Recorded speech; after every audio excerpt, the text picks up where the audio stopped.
こんにちは。World Theater の新しいエピソードへようこそ皆さん。このショーは各国の映画を一本見てみますよ。今日は日本の映画です。今日の映画は誠新海によって撮られた秒速 5cm です。誠新海も君の名はも撮ったので、この映画を見たいですね。去年、君の名はについて話しました。しかし、この映画好きじゃなかったです。でも、私の友達マルカさんは、秒速 5cm は君の名はよりいいと言っています。じゃあ、秒速 5cm について話しましょう。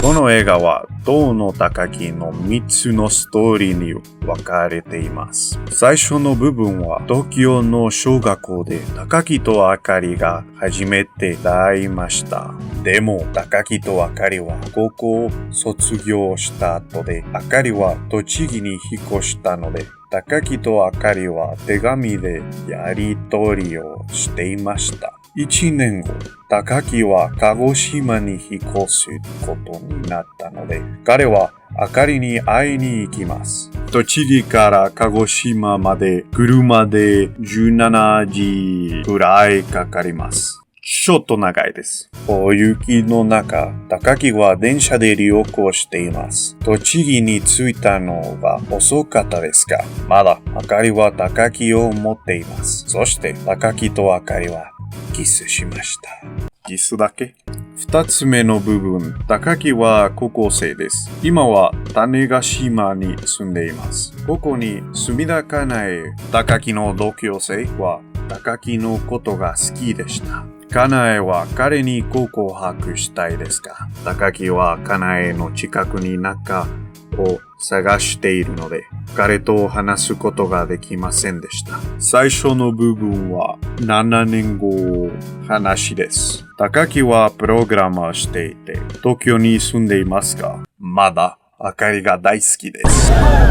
でも、あかりは結婚式の準備をしています。この時、かなえがどこにいるか知りません。高木は線路であかりを見かけました。子供の時、高木とあかりは前もそこで会いました。電車が高木とあかりの前を通りました。電車が通り過ぎるとあかりはもういません。これが映画のストーリーです。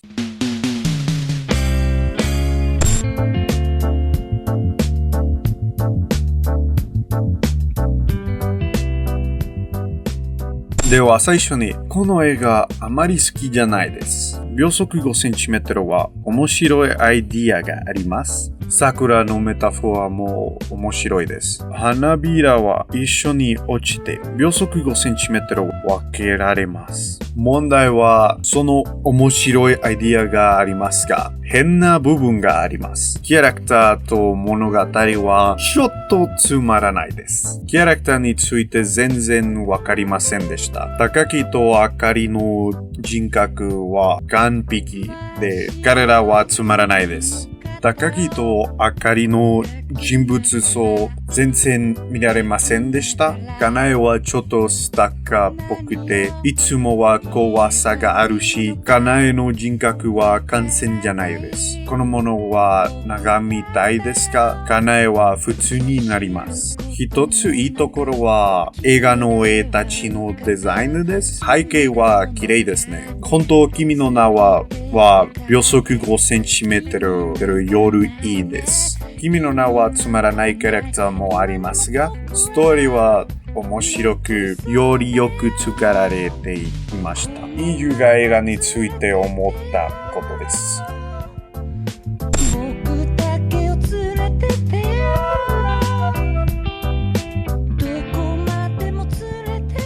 秒速 5cm について少し話しましたので、面白い日本の映画をおすすめしたいです。片栗系の幸福、アキレスとカメ、黒沢の映画は全部いいです。この映画は見ましたか？どう思いましたか？秒速 5cm についてどう思いましたか？ぜひコメントで書いてください。SNS でフォローをお願いします。私の、日本語の先生、このスクリプトがチェックした。そして先生ありがとうございます。チェックの後でスクリプトは高いです。全部は違いました。次の国はトリニダッド・トバゴです。